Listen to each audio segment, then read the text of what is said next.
Los!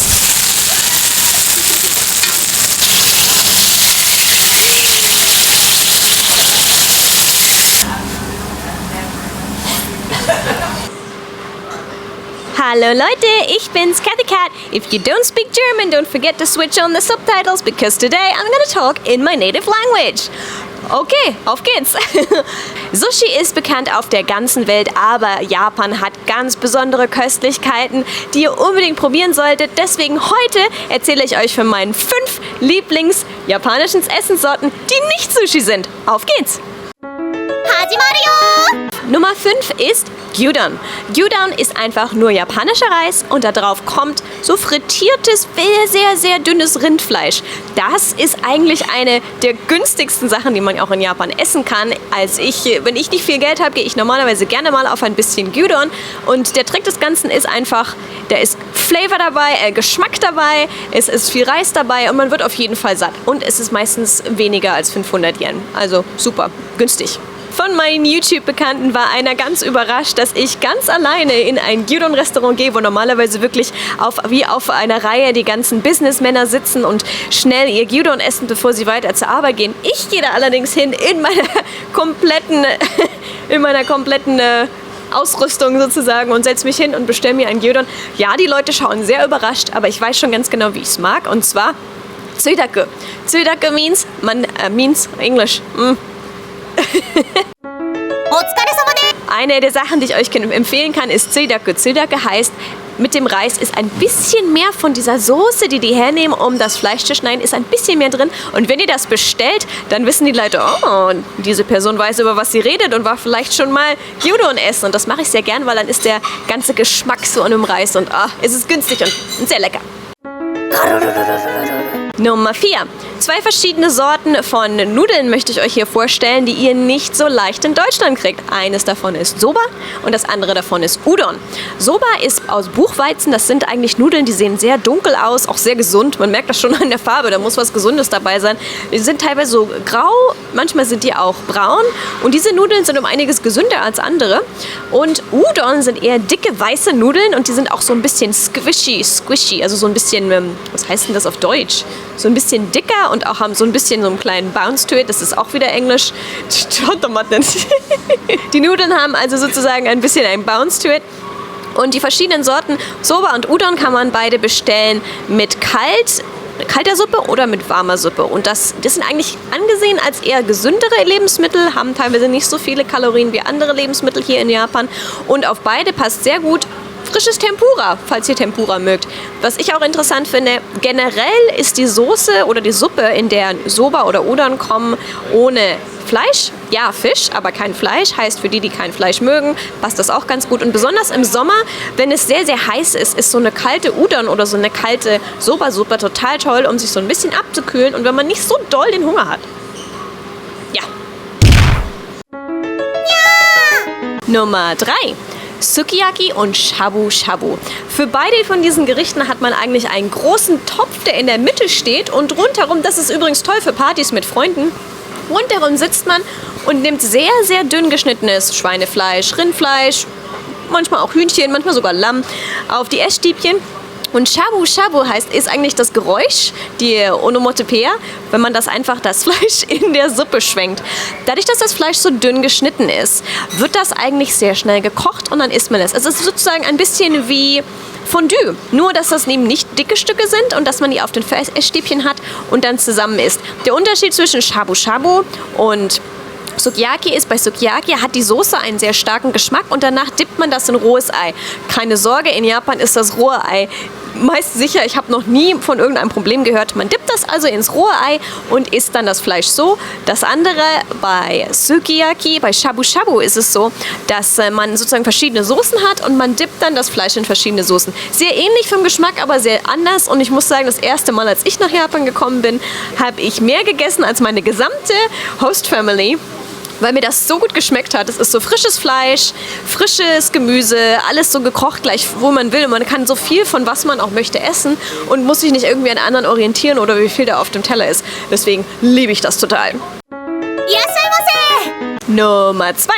Ramen und Tsukemen. Nun, Ramen, davon haben schon viele gehört. Das ist einfach eine Nudelsuppe auf die japanische Art und Weise. Kommt eigentlich originell nicht aus Japan, aber mittlerweile haben Japaner das Rezept genommen und schon ihr eigenes Ding draus gemacht. Ramen und Tsukemen. Was anders ist, normalerweise die Tsukemen-Nudeln sind dicker als bei Ramen und es ist so, dass die Suppe und die Nudeln getrennt sind. Die Suppe ist außerdem um einiges stärker, sehr, sehr stark im Geschmack. Könnte man gar nicht so trinken fast, wie sie ist.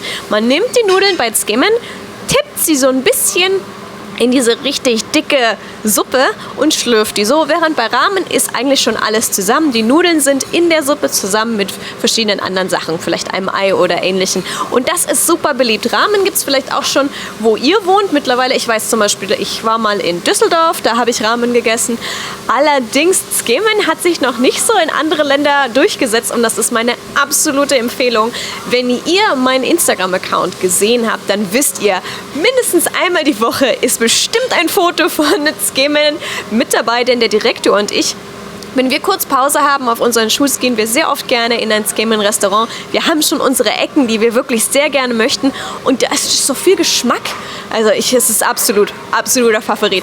Es ist ganz knapp mit der Nummer 1, über die wir jetzt reden wollen. Und hier kommt die Nummer 1 von japanischen Köstlichkeiten, die ihr nicht verpassen solltet, wenn ihr nach Japan kommt. Und das ist Okonomiyaki. Ihr habt es euch vielleicht schon gedacht, als ihr die ganzen Platten hier und diese Tische hier gesehen habt. Und wir sind jetzt gerade in einem Okonomiyaki-Restaurant und ich werde euch das vorstellen im Vlog-Format. Also ihr erinnert euch noch an das Mikrofon from Shure, das ich jetzt dran klippe. Mit dem werde ich jetzt sozusagen Vlog-Style berichten. Okay, ich denke mal, jetzt ist es Zeit, dass ich die Bestellung mache. Also auf geht's. お願いします。お好み焼きクラシックすごい気になったんですけど、ヘルシーもあるのでアボカド好きなんでアボカドで。アボカドポーク1つと、ベジタリアンがあるけどヴィーガンもあるって聞いたので、はい、じゃあヴィーガンで。卵とお魚の出汁も入ってないもので大丈夫ですか？はい、全部なしでお願いします。Ich glaube, jetzt ist es auf dem Weg zu mir. 失礼します。お待たせしました。こちらがアボカドポーク。Okay, wir haben jetzt das normale Okonomiyaki mit speziellen Topping sozusagen. Käse, Avocado und Tomaten, weil ich das eigentlich so gerne möchte. Und hier ist das vegane Okonomiyaki. Das könnt ihr nicht generell in normalen Geschäften erwarten. Das ist wirklich selten, dass es sowas überhaupt in Japan gibt. Deswegen bin ich echt froh, dass sie das haben. Ich werde es mal für euch vorkosten. Lasst uns das mal probieren. Okay, ich komme ja nicht aus Kansai, aber der Direktor kommt aus der Kansai-Region, die nur sehr bekannt ist für Okonomiyaki und so. Deswegen werden wir es dem Direktor das überlassen, dass er das für uns brät. Eine von meinen Lieblingssachen an Okonomiyaki ist, es ist totales Partyessen. Heißt, ihr könnt zusammen es schauen, dass ihr es richtig bratet, dass ihr mit Freunden da seid, dass ihr es richtig schneidet. Und außerdem, wenn man vor allem Leute hat, die so ein bisschen ihre eigenen Geschmäcker haben, dann macht sich halt jeder sein eigenes mit seinen eigenen Geschmäckern. Es ist eigentlich toll. Das ist wie so eine Mischung aus Omelette und Pizza. Ui!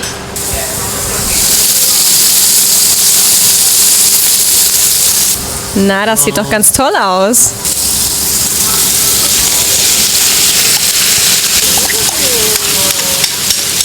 Oh, und so kommt das auf die heiße Platte und wird dann erstmal ausgebreitet. Oh, das riecht auch schon so gut.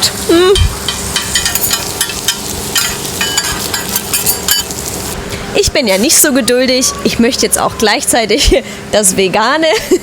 Deswegen macht der Direktor uns jetzt auch gleich das vegane Okonomiyaki. Dankeschön. Oh, also eine Art von klebriger Kartoffel wird hier hergenommen für das. Ah, irgendwas ist uns hier ausgebüxt in unserem veganen Okonomiyaki. Okay, ihr seht schon, dass ich das Shure-Mikrofon jetzt gerade in der Hand halte, denn ich möchte das jetzt genau hören, wie schön das auf der Platte zischt. Und das dürft ihr jetzt dann auch gleich miterleben. Auf geht's!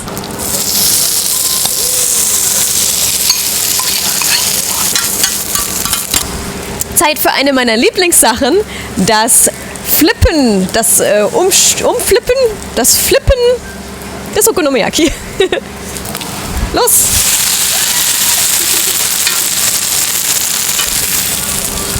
Toll, oder? Und los!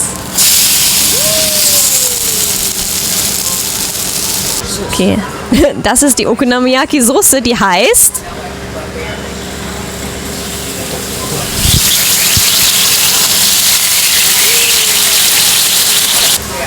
You have the sauce on it. Next up is the mayonnaise. Mayonnaise. Mayonnaise.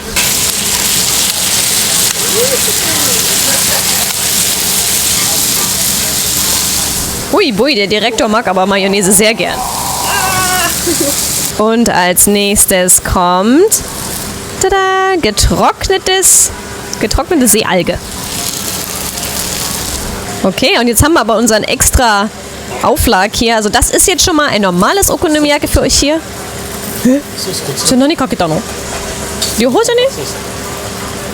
Noch mehr Soße.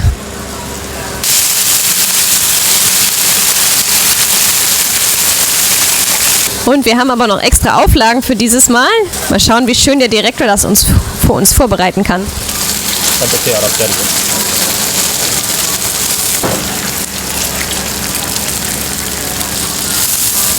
Das sieht doch ganz toll aus. Schneid mir ein Stück ab, Direktor. Ui. Hohoho. Okonomiyaki heißt eigentlich auch, dass man das sozusagen brät, was einem selber schmeckt. Heißt, wenn man mit Freunden unterwegs ist, kann sich jeder genau das nehmen, was denen schmeckt. Und in meinem Fall ist es zum Beispiel jetzt hier die Avocado. Und es ist wie gesagt, so eine Mischung aus Omelette und Pizza, die einfach jedem gefällt. Denn jeder hat ja seine andere Geschmackssorte und kann das eben auch probieren.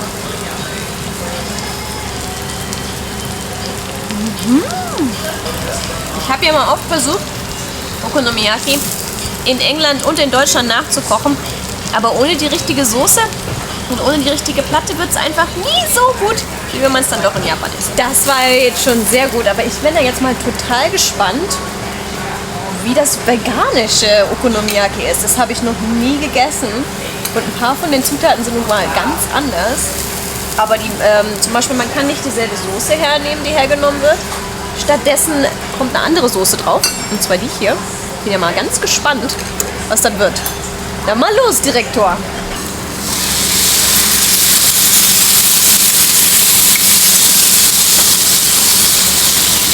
Okay, und das sind jetzt sozusagen Gräser oder Herbs aus der Natur, die dann so draufkommen und nochmal einen ganz neuen Geschmack geben. Und ich war da so neugierig, um das mal auszuprobieren. Schauen wir doch mal, wie das ankommt. Sieht aber jetzt schon sehr grün aus. Das sieht doch gut aus. Veganes Okonomiyaki mit nochmal extra 2 verschiedenen Toppings. Schauen wir doch mal. Okay.